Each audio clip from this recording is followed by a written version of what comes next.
శ్రీ సచిదానంద సమర్థ సద్గురు సాయి మహారాజ్కి జై. సాయి బిడ్డలందరికీ కూడా సాయినాథుని ఆశీర్వాదాలతో మనము మొన్న నమస్కారాష్టకం చెప్పుకున్నామండి. ఆ తర్వాత మహిమాన్విత స్తోత్రం చెప్పుకున్నాం. ఎందులోని హారతుల్లోనండి ప్రతి ఒక్కటి అద్భుతమే, అసలు దానికి తిరుగులేదండి. అందులో ఉండే ఒక్కొక్క శ్లోకానికి ఎంత భావార్థం ఉంటుందంటే అంత పరమార్థం ఉందండి. దాన్ని తెలుసుకోవాలి. అంటే హారతులు చేసేసాము, హారతులు వినేసాము అనేది కాదు అక్కడ. అందులోని పరమార్థం అంటే ఈ హారతులు ఎందుకు బాబాగారు కంటిన్యూషన్ చేయమన్నారు, బాబాగారు 4 హారతులను ఎందుకు ఇచ్చారు, ఈ 4 హారతుల యొక్క భావార్థం ఏంటి, దానివల్ల ఫలితం ఏంటి, ఇవన్నీ తెలుసుకోవాలండి. పైన ఏదో మనము హారతులు చదివేసాము, అమ్మ హారతి అయిపోయింది, ధూపారతి, పంచారతి, అదే పొద్దున్న కాగడారతి, పంచారతి, ధూపారతి, సేజారతి, ఈ 4 హారతులు ఇచ్చారు కదా. ఈ 4 హారతులు అమ్మయ్య పొద్దున్న లేసాము, ఉదయము కాగడారతి ఇచ్చేసాము, పంచారతి ఇచ్చేసాము, అమ్మయ్య ధూపారతి ఇచ్చేసాము, సేజారతి ఇచ్చేసాం అనుకుంటామండి. ఇక్కడేనండి తప్పు. అంటే మీరు హారతి చేసేస్తున్నారు, హారతి పాడేస్తున్నారు. మరి అలా ఎందుకు కంటిన్యూషన్గా పాడుకోవాలి, ఆయనకి ఎందుకు 4 హారతులు ఇవ్వాలి అనే దానికి తెలుసుకోవాలంటే ఇందులో యొక్క మూలాలకు వెళ్ళాలి. ఏదైనా అంతేనండి.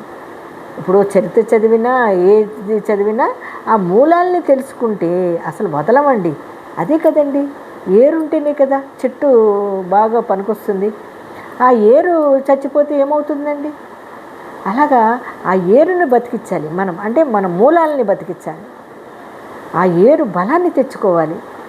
దానికి ఎంతసేపటికి వాటర్ పోసి దాన్ని సంరక్షిస్తే ఆ ఏరు ఎంత బలంగా వృద్ధి చెంది ఆ వృక్షం ఎంత పచ్చగా కొమ్మలు రెమ్మలతో కలకల్లాడుతూ ఉంటుందో అదేనండి మానవ జీవితం. ఈ మానవ జీవితం అంటే ఒక ఇత్తనము మొలకెత్తిన తర్వాత ఏర్లతో పాటు ఒక వృక్షం అవుతుందో ఆ వృక్షం ఎప్పుడు నిండుగా పచ్చగా ఉండాలి అంటే మనలో ఈ మూలాల్ని జాగ్రత్తగా కాపాడుకోవాలి, దాన్ని గట్టిగా పట్టుకోవాలి. అంటే ఇసురు రాయి మీద పిడిని, జ్ఞానమనే పిడిని గట్టిగా పట్టుకోరా అంటాడు బాబాగారు. మరి ఆ యొక్క ఇదిని ఎంతమంది పట్టుకుంటున్నామండి, ఎంతమంది వింటున్నారండి, ఎంతమంది చేస్తున్నారు నాకు తెలియదు. కానీ ప్రతి ఒక్కరూ ఈ విధంగా చెయ్యాలి అనేది మాత్రము చెప్తున్నానండి. మనము ఇప్పుడు మనకి మహిమాన్విత స్తోత్రం అయిపోయిందండి. ఇప్పుడు గురు ప్రసాదాయాచన దశకము అంటే చూడండి, శ్రీ గురు ప్రసాదాయాచన దశకము. ఇందులోని ఫస్ట్ శ్లోకాన్ని మనం చెప్పుకుందామండి. అసలు రుసోమమ్మ అనేది ఎంత అద్భుతమైందండి. నైట్ టైము మన హనుమాన్ చాలీసా చదివితే మనకి ఎటువంటి గాలి ధూళి దగ్గరికి రాదంటారో అదే విధంగా అన్నమాట ఇది. అలాంటి స్తోత్రం అండి ఇది. అంటే దశకము అంటే గురు ప్రసాదము.